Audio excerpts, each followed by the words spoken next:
Hello, habari za leo. Karibu tena katika channel yetu ya JWS Herbal Clinic. Naitwa Dr. Jimmy. Leo tutaongelea moja ya swali ambalo tumekuwa tukiulizwa, ni kwamba inakuwaje sasa na watu wembamba nao wanakuwa na changamoto ya pressure. Yaani moja ya kitu ambacho watu wengi wamekuwa wakijiuliza. Sasa ndugu yangu, hapo nitaweza kukuelezea namna inavyokuwa. Inakuwaje pia na watu wembamba wanakuwa na pressure. Kama ni mara ya kwanza kufuatia channel yetu, basi usisahau kusubscribe na comment ili uweze kuwa mtu wa kwanza kupata dondoo za kiafya tunazozituma kila siku. Changamoto ya pressure ndugu yangu sio ya watu fulani.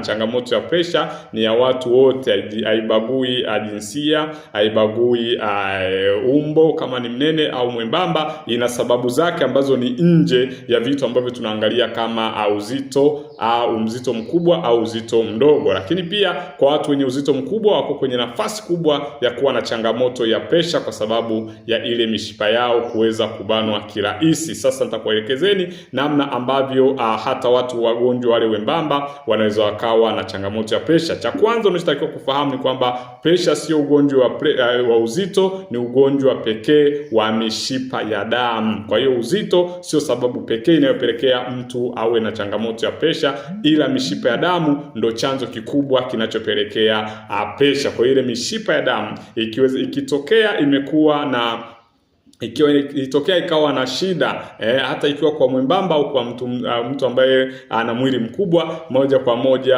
huwa inapelekea pressure kupanda. Kwa hiyo ikitokea mishipa imebana, mishipa imeharibika, lakini mishipa imeweza kuwa migumu, haijalishi mwili ni mdogo wala ni mkubwa, hapo utasikia watu wanasema pressure imeenda viral au pressure imeweza kupanda moja kwa moja. Kwa hiyo ndugu yangu, toa ile notion ya kwamba watu wembamba hawawezi kupata changamoto ya pressure. Unapata kwa sababu mishipa ndo inakuwa na shida. Lakini namba 2 tunasema ni genetic factor au kulisi, mambo ya kifamilia.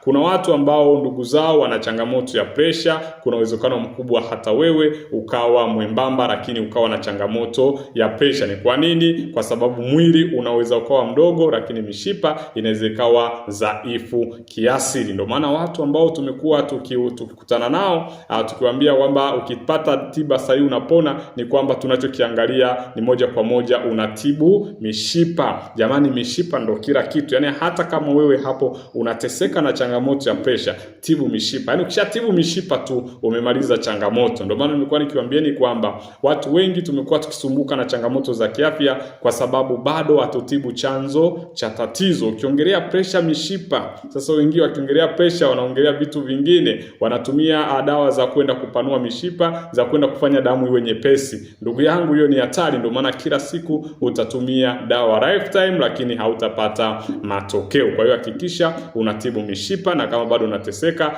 wasiliana nasi leo ili uweze kupata tiba asili na ushauri ya kutibu mishipa ili uweze kuondokana na changamoto ya pressure. Lakini pia stress sugu, mfadhaiko. Sawa, hakuna kinachopandisha pressure kama stress.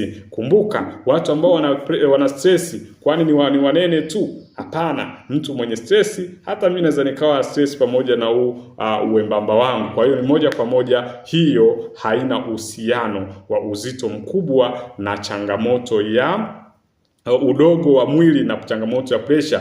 Tunasema mwili wako moja kwa moja unatoa cortisol, ambayo cortisol moja kwa moja hiyo inapandisha pressure bila hata kuwa na mafuta mengi mwilini. Ndio maana wengi ukikuta pressure imeanza kupanda, huwa stress inapoanza kuwa kubwa sana, huwa anaanza kupata dalili za pressure moja kwa moja. Kwa hiyo nadhani hapo wengi sasa mnaanza kuelewa. Lakini pia kula chumvi nyingi sana na mafuta mabaya ambayo tunasema ni refined salt na refined sugar, ni moja kwa moja ni changamoto kubwa ambayo sasa ulaji haya au tegemeani kwamba huyu ana mwili mkubwa, huyu ana mwili mdogo. Kwa hiyo mtu hata akiwa mwembamba akila haya mafuta mengi na kula chumvi nyingi, chumvi ya mezani, moja kwa moja mafuta ya kupikia ambayo yamechakatwa, mchuzi wa dukani, wale ambao tunaongeza ile Royco mix, yale mamichuzi, mara zote vyakula vya kukaangwa, ndugu yangu, hata kama wewe ni mwembamba, lazima mishipa yako ivurugane, lazima mishipa yako ikupigie kelele ili uweze kupata suluhisho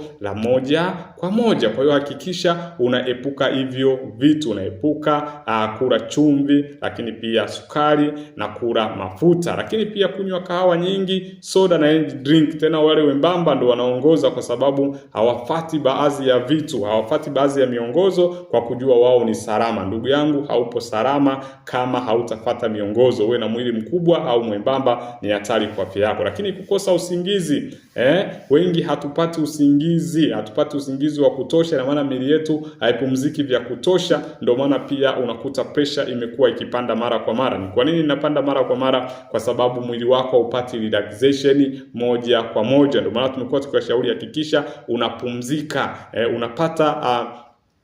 unapata muda wa kupumzika, unapata muda wa kurelax ili kuweza kuondokana na changamoto hizo za kiafya. Lakini pia mwisho tunasema matatizo ya figo bila kujua. Tunasema figo zako zikiharibika hata kidogo tu, pressure yako lazima ipande. Kwa hiyo hata ukiwa mtu mwembamba kidogo tu, unaweza ukawa na changamoto ya infection kwenye figo, pressure yako itaweza kupanda kwa sababu inashindwa kuchuja, itashikilia yale maji, inashindwa kuchuja yale maji ambayo ni hatari kwa afya yako. Kwa hiyo ndugu yangu, kama una changamoto ya pressure, tibu mishipa.